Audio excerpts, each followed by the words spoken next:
Vamos a analizarlo con nuestros invitados. Kurt Burneo, exministro de Economía. Bienvenido, señor Burneo, a Sin Vueltas. Buenas noches. Y Juan Manuel Benítez, exministro de Agricultura también. Bienvenido, señor. Buenas noches. Quien, por cierto, es de Piura.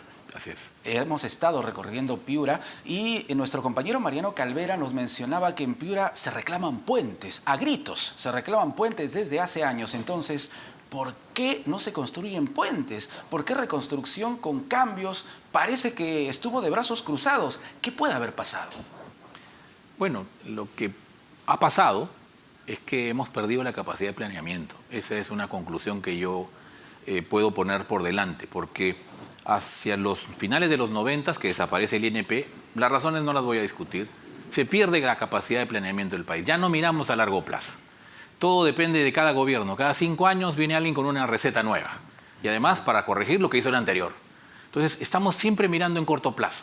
A nosotros nos tocó enfrentar el niño que llegaba en el año 2016. Hicimos un gran esfuerzo, más de 3.000 millones de soles en preparación. El último gran esfuerzo de preparación frente a un fenómeno natural se hizo en el gobierno del presidente Humala en el año 2014-15.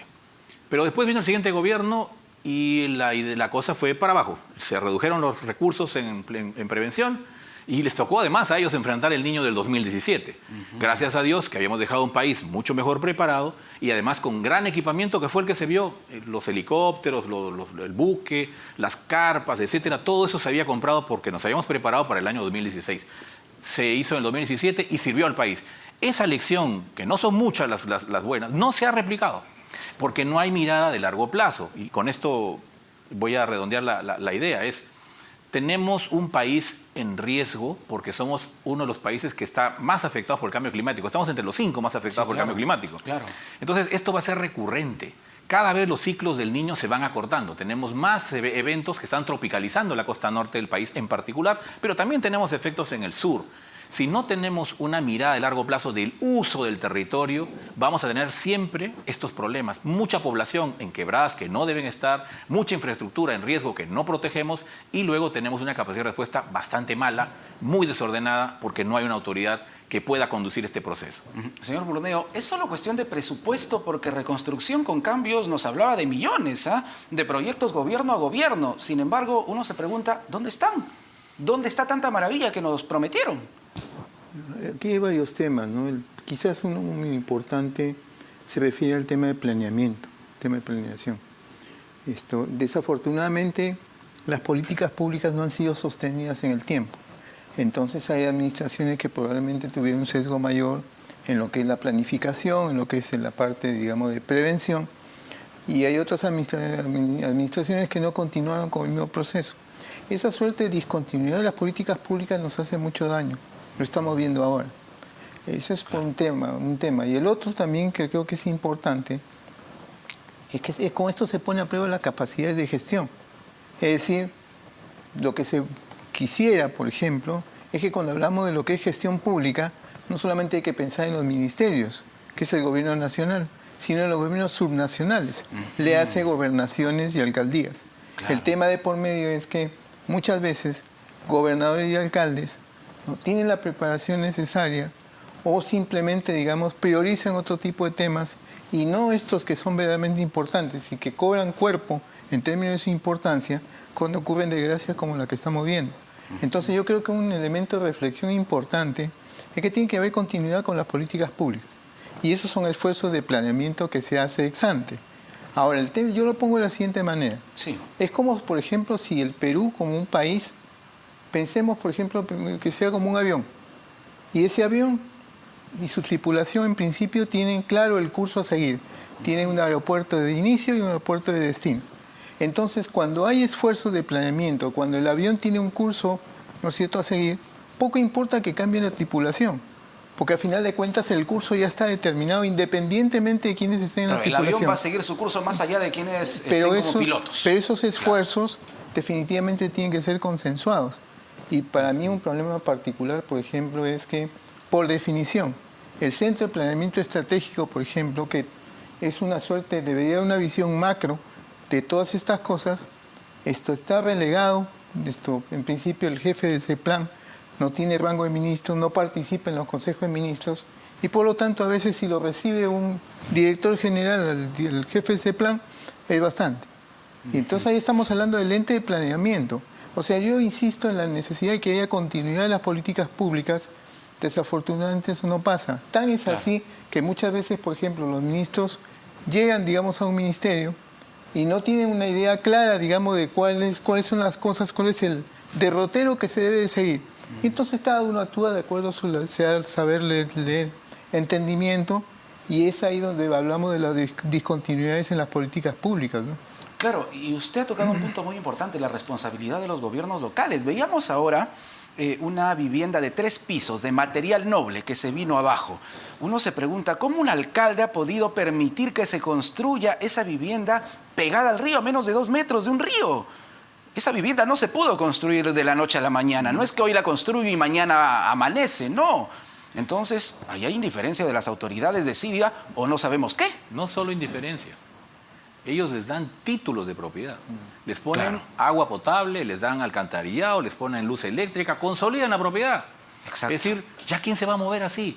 Hoy día estamos discutiendo si debemos reorientar a personas que están en quebradas vulnerables en otros lugares. ¿Quién se va a querer ir si tengo título de propiedad, tengo una pista? Ya es muy difícil poder sacar personas en esas condiciones. Y volvemos al punto, porque no miramos a largo plazo. Cuando se discutió lo de la reconstrucción con cambios, recuerdo mucho, se hablaba mucho si debía ser un ejecutor o debía ser un coordinador. Al final se quedó como coordinador. Y lo que este coordinador hizo fue tomar todas las demandas de los distintos alcaldes que habían sido afectados y le puso una cinta y lo llamó reconstrucción con cambios. Pero era un listado de proyectos. No había un real entendimiento del territorio, de los riesgos y un planeamiento. Recién el año pasado, Jorge, recién se ha aprobado el plan de solución integral del río Piura. Esto es una cosa para mí escandalosa. O sea, ya hicimos el 75% de las obras de reconstrucción con cambios y recién se aprueba el plan de solución integral de una ciudad que ha sido nuevamente azotada por las lluvias, no tiene drenaje pluvial, no es la misma situación Tumbes, y lo mismo pasa con La Libertad, etcétera. Es decir, no estamos resolviendo los problemas. La reconstrucción fue sin cambios. Estaba mirando antes de venir al programa hoy día para ver si estoy equivocado con el tema del planeamiento y en verdad, porque existe pues una ley de Sistema Nacional de Gestión de Riesgo de Desastres con un consejo, etcétera, y veía que el plan que se aprobó, el último se aprobó del 2022 al 2030. Cuando lo examiné, que tiene 80 hojas, es solamente discurso. Ahí no hay metas claras, presupuestos, no hay un análisis de los riesgos del país, mapas que te digan dónde están las quebradas vulnerables, cómo se van a atender. La ELANA en el año 2014 nos entregó un libro con todos los estudios por más de 1000 quebradas en riesgo. 1000. O sea, los diagnósticos están, Jorge. Claro, lo que había que hacer es trazar los proyectos para mitigar esos daños o esos posibles riesgos. Ese es el gran problema, ¿no? Pero no planeamos y no tenemos tampoco... a contraparte, tampoco tenemos una autoridad que se encargue de velar porque se ejecuten. El año pasado le han dado a los gobiernos regionales, que usted preguntaba, y gobiernos locales, les han dado 2.200 millones de soles para hacer prevención. Se ha devuelto el 40%. Pero además de eso, ¿quién sabe si esas obras realmente son las que se necesitan? ¿Quién está administrando esa cartera de proyectos? Si no hay una mirada integral de territorio, yo creo que no vamos a llegar a ninguna parte, simplemente gasto. Y en ese sentido creo que es muy conveniente ya que se haga un corte. Si se va a llamar reconstrucción con cambios o ya no se va a llamar reconstrucción con cambios, no es el tema. Lo que tenemos que hacer es mirar una nueva institucionalidad que con un plan de largo plazo cambie la situación del país. Pero un ministerio de infraestructura puede ser la solución, otro organismo que absorba reconstrucción con cambios, por ahí es el camino, porque, a ver, me imagino más burocracia, sinceramente. Es lo que primero que yo me imagino cuando me hablan de otro ministerio. Yo creo que hay un discrepo, digamos, con mi amigo Nelson Schack, que es quien plantea la idea de creación de un Ministerio de Infraestructura. El Contralor. Acá no se trata, digamos, de títulos o de nuevas instituciones. Se trata de tener instituciones que funcionen. El título o el nombre no le hace mucha cosa. Además, desde el momento en que está claro que solamente el 25% de los recursos que tuvo la Autoridad Autónoma para la Reconstrucción con Cambios se dedicó a la prevención, entonces ahí tenemos un problema. Porque se ha construido sobre terrenos donde definitivamente había tienen una alta vulnerabilidad por la ubicación que tienen. Por ejemplo, el caso más claro, cuando se construye en medio de una quebrada. El punto de por medio es, llámese ministerio, lo que fuese, si no vamos al tema de raíz, que tiene que ver con la prevención, como vamos a continuar en lo mismo. Y además no olvidemos que cuando se constituye un ministerio, estamos hablando de la constitución de un sector Y estamos hablando también de la existencia de pliegos presupuestales, Exacto. unidades ejecutoras. Exacto. Y entonces eso significa evidentemente una carga administrativa que va de la mano, digamos, con la existencia de pliegos, sectores y unidades ejecutoras. Yo creo que por ahí no es la solución. Hay que pensar en cosas mucho más pragmáticas. Y yo lo resumo de la siguiente manera. Por favor. Es indispensable que nos preocupemos más por lo que es la prevención. Luego, a partir de una ponderación indispensable sobre lo que es la prevención, pensemos, digamos, en lo que es la edificación. Pero no invirtamos las cosas, porque si no, ¿de qué sirve? Y lo vemos, por ejemplo, quizás mirando a la gente que vive al costado de los ríos, tiene inclusive casas construidas de material noble, Claro. que no les ha servido de nada porque la base sobre la cual está sentada esa construida de material noble está siendo carcomida, digamos, por el río. Entonces el tema, no pongamos la carreta en sí delante de los caballos. Aquí lo fundamental en principio es la prevención. La ex Y como titular, estamos mirando lo que está claro, de ocurriendo. Reconstrucción con Cambios dice, primero teníamos que reconstruir, dejamos para el último la prevención. Pero eso es totalmente contraproducente, ¿no? Primero se tenía que trabajar en prevención, era lo lógico. ¿No cree usted, señor Benítez? Con mayor razón. Hoy día ya se hacen cálculos hoy día que son 13.000 millones de impacto. No lo sé, yo no me atrevería a lanzar números porque todavía el fenómeno no ha terminado. Y hay Hoy el ministro de la Producción aquí en RPP habló de, hasta el momento, 1.200 millones en pérdidas, aproximadamente. Mucho más el ponderado. 0.1 del PBI. Correcto. Más o Me menos. parece más ponderado. ¿No? A mí no me gustaba mucho el número de 13.000, pero eso finalmente se va a determinar. Claro, no cuando termina diga. todavía. No termina todavía. Pero esto de Reconstrucción con Cambios que nos ha costado hasta el momento, van gastando 20.000 millones de soles. Les queda ya el 75% de los recursos. ¿Qué ha resuelto? ¿Qué ha resuelto? Estamos viendo lo que está ocurriendo hoy día. Entonces, cada vez que nosotros no hagamos prevención, estamos multiplicando los efectos en la reconstrucción.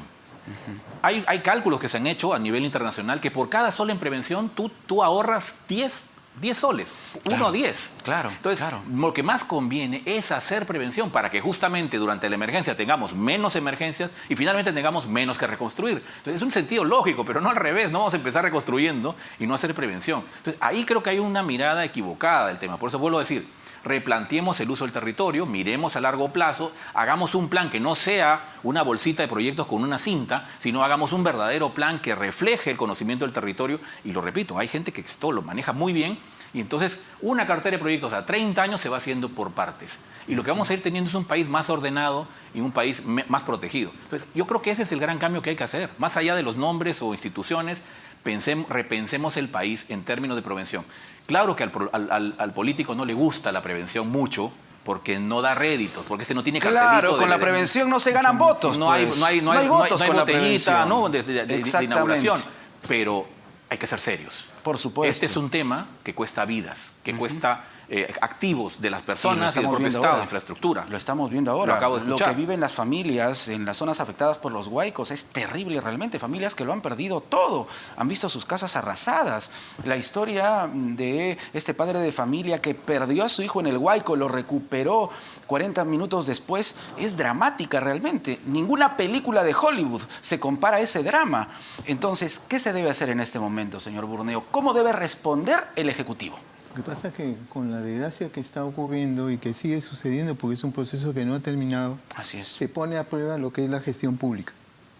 Y cuando hablamos de gestión pública, no pensemos solamente en ministerios, poder ejecutivo, pensemos también en gobiernos subnacionales, léase gobernaciones y alcaldías.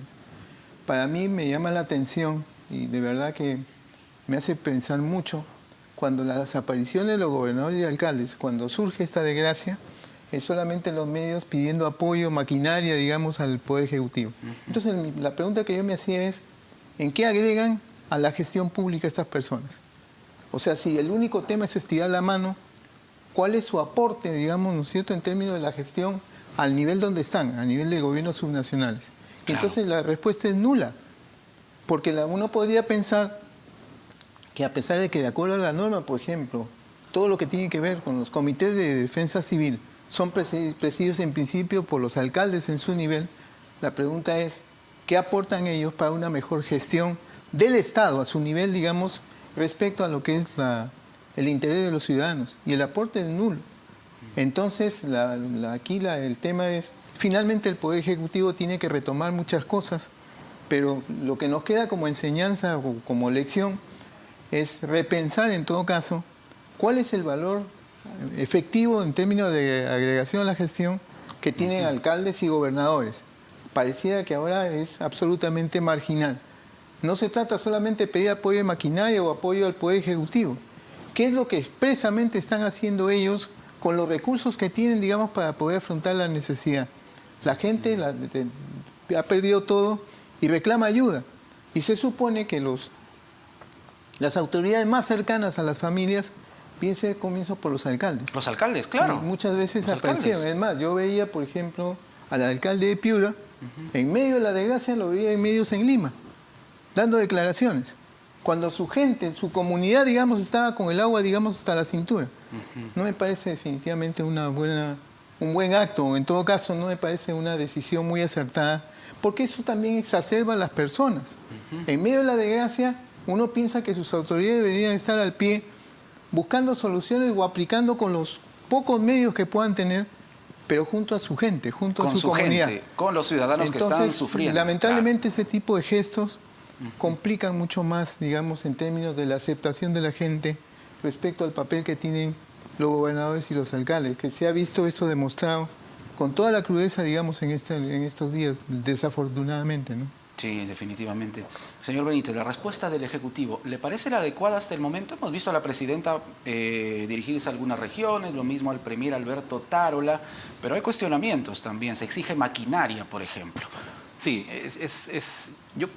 tienen apenas 3 meses en el cargo los ministros, porque esto es una continuidad de gobierno. Ojo, aquí ha habido una sucesión constitucional. Vamos a hablar de un nuevo gobierno. Así es. Pero ciertamente esto los ha sorprendido, entre comillas, ha sorprendido, porque el Yacu no se esperaba, ya hay una alerta de niño.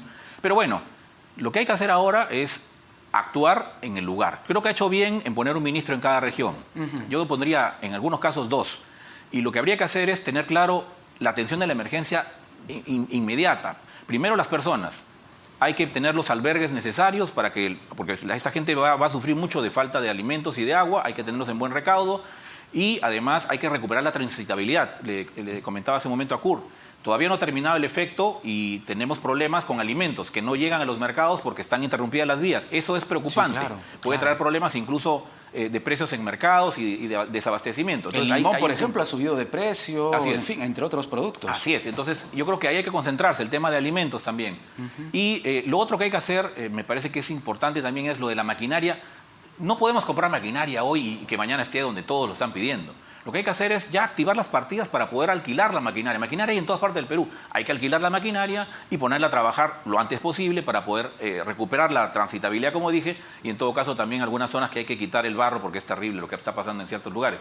Pero un tema que me parece clave que hay que abordar es importante que no haya tampoco esta mirada condescendiente de sí, pues no hicimos nada y todo queda ahí. Yo creo que es importante pedir cuentas. Yo creo que si se ha invertido tanto dinero en una reconstrucción con cambios, tienen que responder.